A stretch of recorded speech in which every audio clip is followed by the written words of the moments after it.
Então, rapaziada, hoje a gente vai ver o vídeo da TikTok que eliminou alguém. Cara, esse canal aqui é muito bom, eu recomendo, vou deixar aqui na descrição.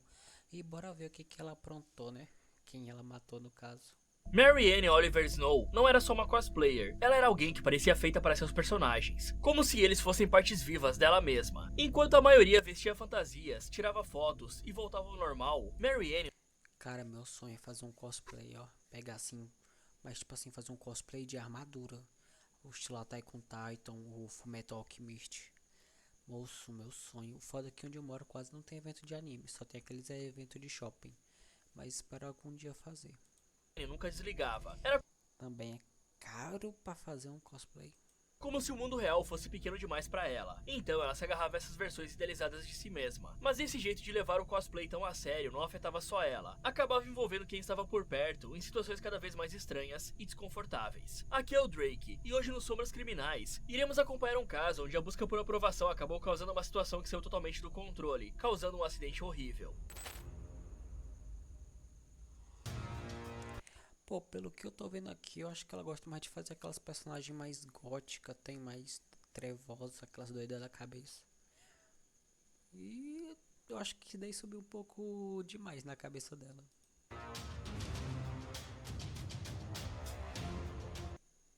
Hoje o nosso caso se passa em Houston, no Texas, uma cidade enorme, cheia de vida e contrastes, onde culturas, sabores e sotaques se misturam a cada esquina. De arranha-céus brilhantes a subúrbios quietos e esquecidos, Houston tem de tudo. E foi em uma dessas áreas mais afastadas, longe do movimento do centro, que Marianne e seu grupo de amigos decidiram se esconder. Era o lugar ideal para quem queria desaparecer do radar. A casa onde eles viviam era no mínimo peculiar. Tinha um ar pesado, como se guardasse as marcas de tudo que já aconteceu ali. Era grande, mas tão desgastada que parecia carregada de histórias que ninguém queria contar. O cheiro misturava animais, sujeira e descaso, uma combinação impossível de ignorar. O carpete, manchado e velho, parecia um reflexo do abandono daquele lugar. A Marianne morava com outros jovens cosplayers, todos excêntricos. Cara, quando esse tipo assim de pose virou famoso no TikTok, moço, mas eu passava tanta vergonha vendo esses vídeos. Que gente é feio demais, né? Você de ficar tremendo na mão, fingindo que é tipo um personagem. Moço, eu morria de rir. E daí era na época da pandemia, eu me lembro, cara. Época da pandemia foi quando eu descobri os anime. Eu era, moço, eu era fanático naquela época. Era 2 animes por dia. O pai era doido aqui. Eu começava de manhãzinha cedo, acordava umas 6 horas, botava o anime assistindo. Aí o anime normalmente acabava meio-dia. Aí meio-dia eu colocava outro e ia até de madrugada nessa palhaçada. A época da pandemia, assim, foi bom demais.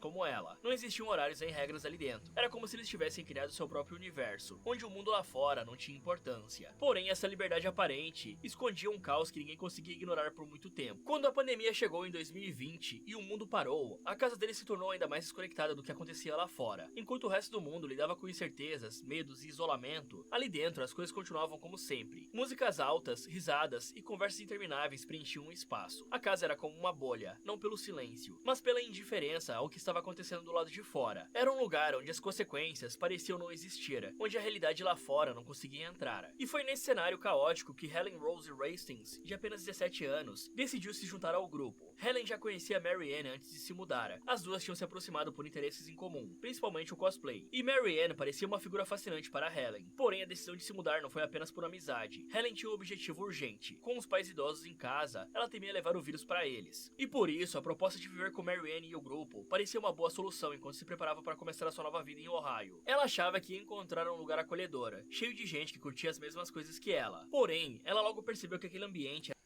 Praticamente o sonho de qualquer adolescente, né?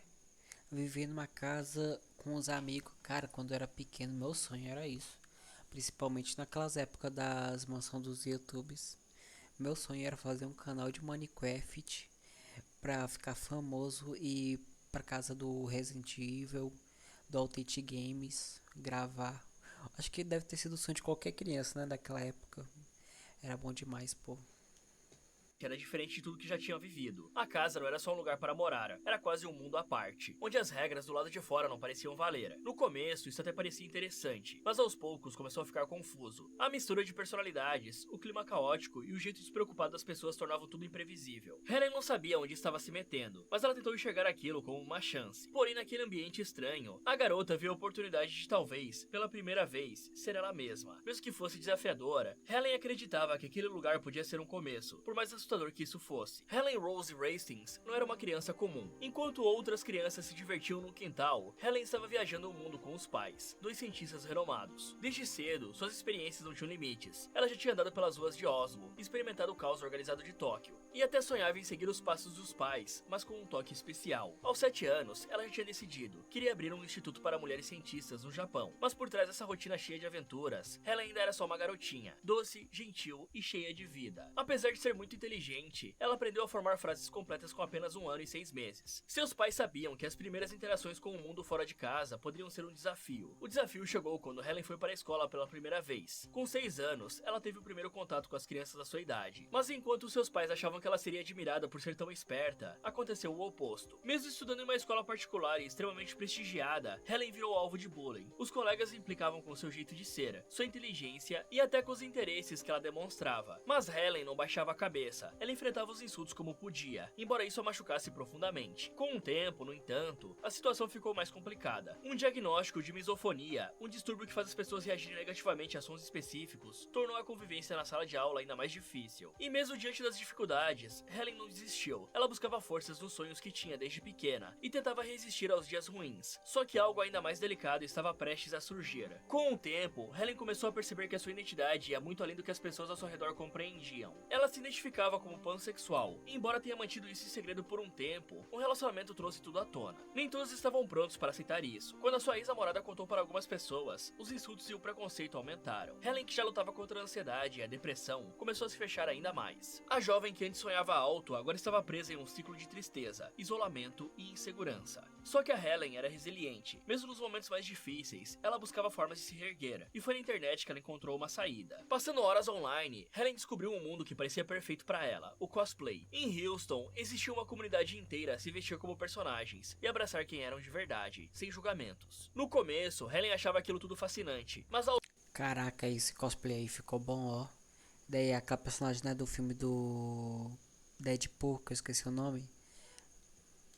Aos poucos, ela viu que o cosplay não era só um hobby, era uma forma de se expressar, de deixar os rótulos para trás e ser quem ela quisesse. Mesmo sendo nova nesse universo, aos 15 anos, Helen ainda estava aprendendo como navegar entre as pessoas mais velhas e experientes. Sua mãe, Susan, observava tudo com atenção, preocupada com o impacto que essa nova vida poderia ter em sua filha. Susan sabia que o sucesso do cosplay fazia a Helen feliz, mas temia o que aconteceria quando a fantasia acabasse e ela tivesse que encarar a realidade novamente. Porém, a Helen encontrou força nas pessoas da comunidade. Ela começou a participar de eventos, fez amigos e até ganhou seguidores nas redes sociais. A jovem que antes sofria bullying na escola, agora era uma figura admirada no Musical.ly, que mais tarde se tornaria o TikTok, o que antes era um...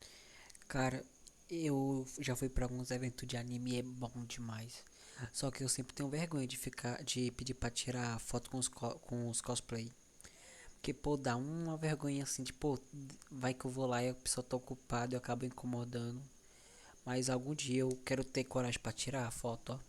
Moço, aqui onde eu moro, assim, quase não tem, é bem simples, mas os cosplay, pô, é um mais lindo do que o outro. Teve um que eu me lembro que era de Cavaleiros do Zodíaco, aquele lá do touro, que eu esqueci o nome. Moço, cosplay perfeito, o do Tony Stark também perfeito.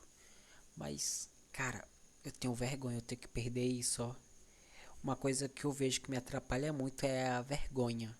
Um sonho distante virou algo real. Apesar de todo o sucesso, Helen ainda enfrentava desafios. O mundo do cosplay podia ser libertadora, mas também trazia seus problemas. O ambiente às vezes era competitivo e exigia muita dedicação. Então, Helen teve que aprender a equilibrar as coisas. Ela descobriu que podia usar o cosplay como uma ferramenta de empoderamento, mas também como uma ponte para se reconectar com quem ela realmente era. Mais do que vestir fantasias, Helen estava construindo a sua própria história. Só que ainda havia um longo caminho pela frente. A Helen sabia que para alcançar seus sonhos de infância, precisaria encarar seus medos medos e lidar com os traumas do passado. E era como ela mesma diria: não importa o quanto o mundo tente te rotular, você sempre poderá encontrar um lugar onde é livre para ser quem quiser. Helen Rose Hastings encontrou um refúgio inesperado no mundo dos cosplayers de Houston. Para ela, era um grupo único, quase uma família. Pessoas que, assim como ela, tinham sofrido bullying na escola e se uniram em torno de uma paixão comum: o universo dos animes, mangás e cosplays. Mas nesse grupo, que parecia acolhedor e solidário, havia alguém que roubava a cena de um jeito controverso: Marianne Oliver Snow, ou como era mais conhecida, Yandere Freak, uma figura difícil de ignorar. Quando Helen conheceu Marianne, ela não a chamava pelo nome verdadeiro. Naquele dia, ela era Yandere Freak. Snow era um apelido que combinava com sua frieza calculada e um certo charme perigoso. Era a personificação de uma personagem. Cada dia um novo nome, cada cosplay uma nova persona. Mas para quem não conhece, o termo Yandere é comum no universo dos animes. Ele escreve garotas ou garotos que à primeira vista parecem doces, gentis e apaixonadas, mas que escondem um lado obsessivo, possessivo e às vezes perigoso. Essas personagens são tão intensas e suas mudanças de humor podem ser tão radicais que passam do amor à violência em segundos. Marianne adotava essa energia yandere em sua personalidade, sendo encantadora, envolvente, mas também imprevisível. Ela sabia ser cativante, mas sua intensidade era algo que poucos conseguiam acompanhar. Para Helen, isso não importava. Ela se encantou por Snow, viu nela uma espécie de mentora, alguém que a ajudaria a navegar no mundo dos cosplayers, e quem sabe até na vida. Helen admirava a ousadia de Marianne, o jeito como ela se destacava sem medo de ser quem era. Quando Helen e Snow começaram a colaborar em vídeos, a parceria chamou a atenção. Em 2021, juntas, elas acumularam quase 2 milhões de seguidores no TikTok. Helen era habilidosa e criativa, e Snow explosiva e provocativa. Mas essa fama tinha um preço. Enquanto Helen era vista como uma estrela em ascensão, Marianne continuava a ser criticada por suas atitudes. Sua busca constante por atenção a colocava em situações problemáticas, e ela... Esse anime aí, ele é bom, ó. Eu gosto dele, mas, cara, tem tanto plot twist que até hoje nunca entendi o final dele direito. Mas um anime bom. Esse daí é aquele anime que eu recomendo pra pessoa assistir. Ele, Fullmetal Alchemist. Não recomendo tanto Fullmetal Alchemist porque é bem demorado, então a pessoa acaba abusando. Agora, o primeiro anime que eu assisti, que é bom porque fez eu querer assistir mais, mas também foi ruim porque me traumatizou, foi Yagami Kill. O animezinho bom, mas assim que te pega de um jeito. Ela parecia gostar disso. Porém, Helen viu o lado bom em Marianne. Para ela, Snow era alguém incompreendida, alguém que só queria ser aceita. E apesar das críticas, Helen sentia que tinha encontrado uma verdadeira amiga. Snow tinha o dom de atrair polêmicas. Uma vez ela decidiu gravar uma performance sensual em um cemitério, usando as lápides como cenário. E quando foi duramente... Cara, isso daí é falta de respeito demais, ó, com os mortos. Mesmo assim, mesmo que você não acredite em vida após a morte, essas coisas, pô, é falta demais de respeito com os mortos e com os que tá vivo, pô, os familiares. Isso daí não se faz não. criticada, em vez de se desculpar, gravou um vídeo irritada, dizendo que jamais faria isso de novo, mas que não entendia a indignação. E esse comportamento ia além. Snow era obcecada por Junko Enoshima, uma personagem do anime Danganronpa. Junko é manipuladora, instável e fascinante, com mudanças constantes de humor e visual. Esse daí eu não gostei, é uma história muito ruim, ó. Esse daí eu não recomendo pra ninguém, ô animezinho ruim.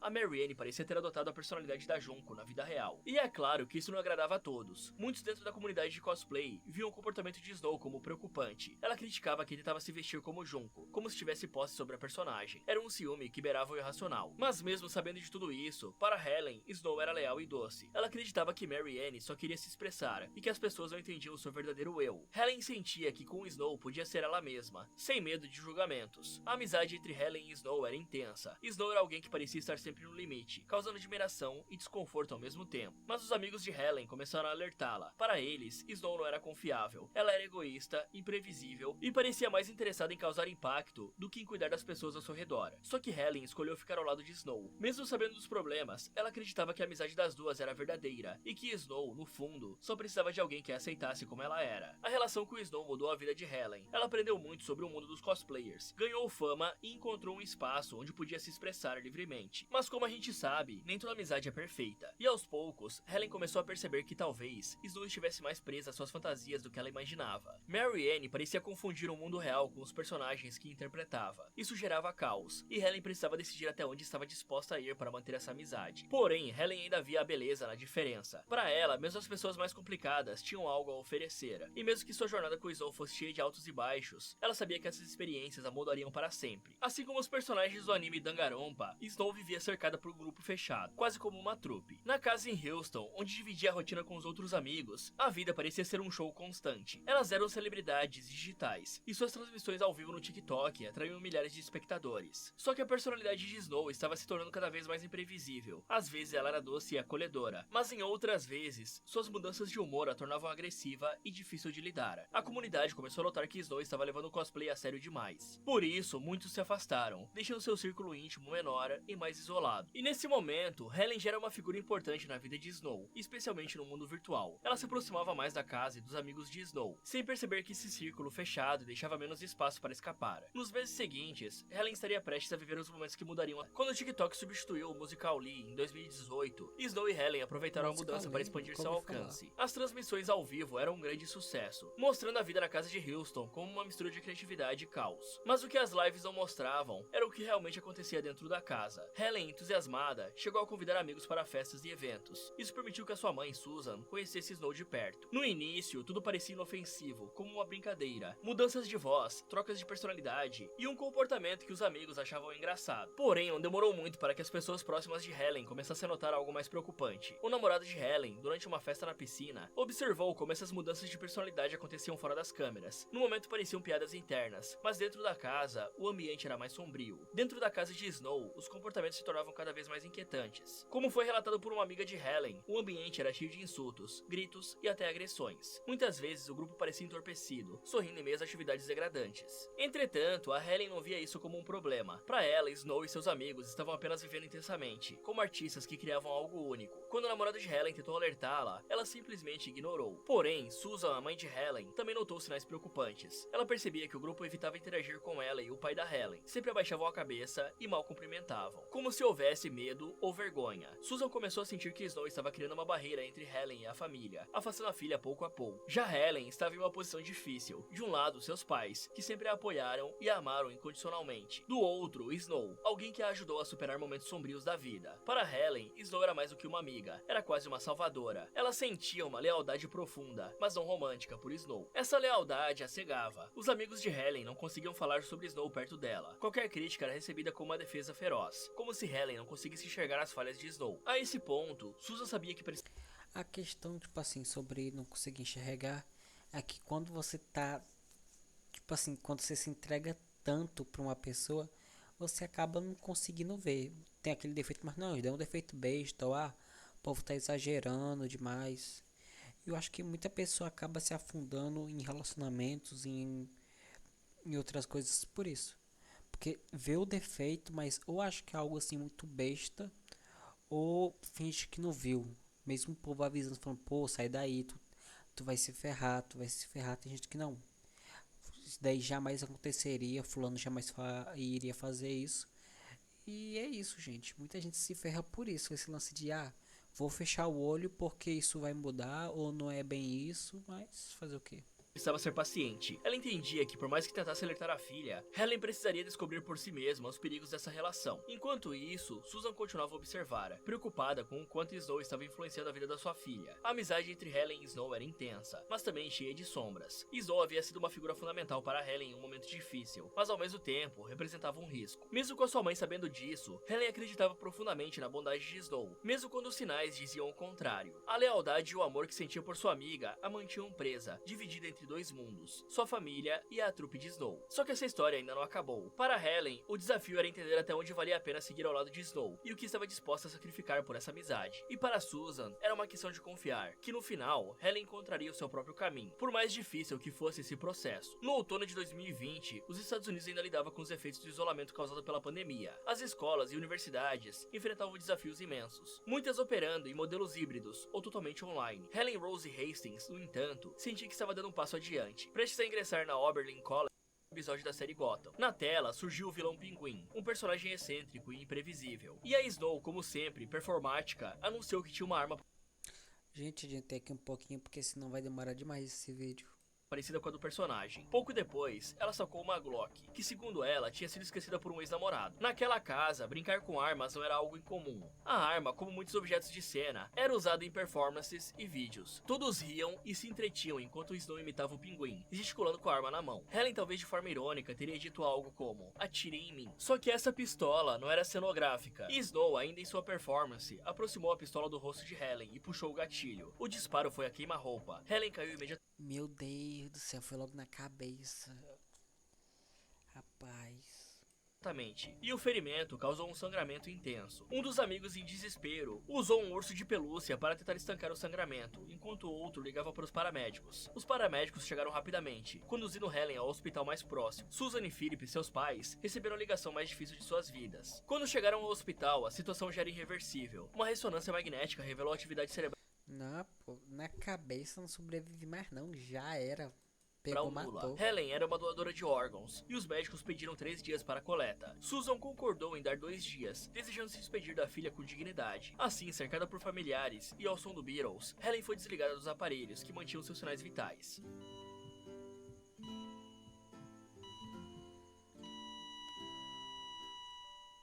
Enquanto a família vivia um turbilhão de emoções, o mundo externo permanecia em silêncio. Poucas pessoas sabiam o que tinha acontecido. A universidade enviou um comunicado discreto, informando a ausência de Helen sem maiores detalhes. Seus amigos e seguidores começaram a especular, mas a privacidade da família foi respeitada. Quando Snow retornou à sua casa após o trágico disparo que matou Helen, sua vida parecia quase inalterada, pelo menos na superfície. Mas havia um novo detalhe em sua rotina: o vermelho no carpete da sala. Esse seria um lembrete do que tinha acontecido. Um dia depois, a polícia bateu na porta, buscando respostas. Porém, o tempo até o depoimento oficial foi de 24 horas, e isso deu ao grupo espaço para combinar uma versão dos fatos. As respostas pareciam ensaiadas. Todos relataram que Snow retirou o carregador da Glock antes de brincar com a arma, mas ninguém sabia dizer quem o colocou de volta. A diferença de peso entre uma arma carregada e uma descarregada é perceptível, e mesmo sob o efeito de álcool, era difícil acreditar que ninguém tivesse notado. Sem contar que existe um grande risco do carregador ser retirado e uma munição continuar na câmara da arma. Por isso que após o carregador ser retirado, a pistola precisa ser engatilhada. Snow foi acusada de homicídio culposo, quando não há intenção de matar. Apesar da gravidade do incidente, a justiça americana permitiu que ela pagasse uma fiança de $20 mil e cumprisse prisão alternativa. A decisão gerou revolta. Meu Deus do céu, a mulher praticamente só teve que pagar uma multinha besta e foi liberada. Rapaz, eu acho foda quando a pessoa faz um crime desses e quase não tem consequência. Para mim, uma pessoa que consegue fazer isso tinha que ser presa e nunca mais solta. Por matar alguém, acabar com uma vida, pô, daí não se faz não. Daí pra mim é um dos crimes assim, que não tinha que ter perdão. Matou alguém, preso e pronto, assim, não tem fiança. Lógico, dependendo do motivo, às vezes você se defendeu, ok, mas tipo assim, matou porque quis, não tinha que ter fiança. Para muitos, era inaceitável que alguém pudesse apontar uma arma para uma amiga, puxar o gatilho e sair com uma pena tão branda. O argumento de que Helen teria pedido disparo parecia conveniente demais, especialmente porque ela não podia mais contestar essa versão. Snow usou a brecha na lei e voltou para casa. Apesar de condições como toque de recolher e tornozeleira eletrônica, a jovem continuou a frequentar eventos de cosplay, postar nas redes sociais, e em pouco tempo, ela parecia ter deixado um incidente no passado. Em 21 de janeiro de 2021, Snow publicou uma despedida provisória das suas redes, afirmando que ficaria afastada por um tempo indeterminado. O hiato foi curto. Em 10 de fevereiro, Snow voltou a postar como se ela tivesse acontecido. Seu retorno à rotina virtual, cheio de referências a personagens violentos e poses provocativas, foi considerado insensível por muitos. Meses depois, a pressão do público aumentou. Postagens antigas foram analisadas e a insensibilidade de Snow ficou evidente. Ela não parecia demonstrar arrependimento, e muitos começaram a questionar o tratamento brando que recebeu da justiça. Mesmo sob condicional, Snow violou repetidamente as regras estabelecidas pelo tribunal. Ela foi flagrada ingerindo álcool e ultrapassando os limites do toque de recolher, o que obrigou a polícia a intervir em algumas ocasiões. Apesar dessas violações, a justiça não endureceu a sua pena. Novas audiências apenas reforçaram condições brandas, como tratamento psiquiátrico e mais acompanhamento eletrônico. Porém, os relatos dos seus hábitos preocupantes, incluindo o uso de armas reais em eventos e comportamento irresponsável, reforçaram a ideia de que Snow representava um risco para si mesma e para os outros. Não, essa daí é doida da cabeça, não tem nem como discordar. Essa daí é doida, doida. A tragédia não só abalou a família de Helen, mas também afetou profundamente a comunidade de cosplayers. Enquanto Snow continuava a participar de eventos como o anime Matsuri, muitas pessoas dentro do meio começaram a se distanciar dela. Para Susan, a mãe de Helen, o luto começou a se transformar. Em uma entrevista, ela reconheceu que o incidente provavelmente foi acidental, mas afirmou que o tempo extra que os amigos de Snow tiveram antes de prestar o depoimento permitiu que criassem uma história conveniente e convincente. Susan encontrou paz ao lembrar de Helen nos seus melhores momentos. A família liderou uma campanha no Oberlin College, onde Helen estudou por um semestre, para plantar uma árvore cornos de flores rosas, uma homenagem à filha, cujos cabelos tingidos naquela cor era uma marca de sua personalidade vibrante. Em outubro de 2021, sob pressão pública, Snow tornou a sua conta privada. Um mês depois, ela excluiu suas redes sociais permanentemente. O afastamento, segundo advogados, seria definitivo e por razões psicológicas. Mesmo longe das redes, Snow não parecia ter aprendido com a tragédia. O fato de ela continuar violando regras da condicional e frequentando eventos demonstrava um desprezo pela gravidade da situação. Para a justiça americana, Snow merecia uma segunda chance. Sua pena foi bem leve e ela continuou sua vida com relativa normalidade, enquanto a família de Helen e seus amigos lidavam com uma dor que nunca desapareceria por completo. O caso de Helen Rose Hastings é um lembrete trágico dos riscos de negligência, irresponsabilidade e falta de limites. Snow não foi condenada por homicídio doloso, mas muitos acreditam que o resultado deveria ter sido diferente. No fim, o que ficará é a saudade. Helen jamais será esquecida, seja pela sua família, seus amigos. Essa doida aí eu espero que nunca mais volte. E é isso, gente. Falou, obrigado por ter chegado até aqui e até a próxima. Adeus.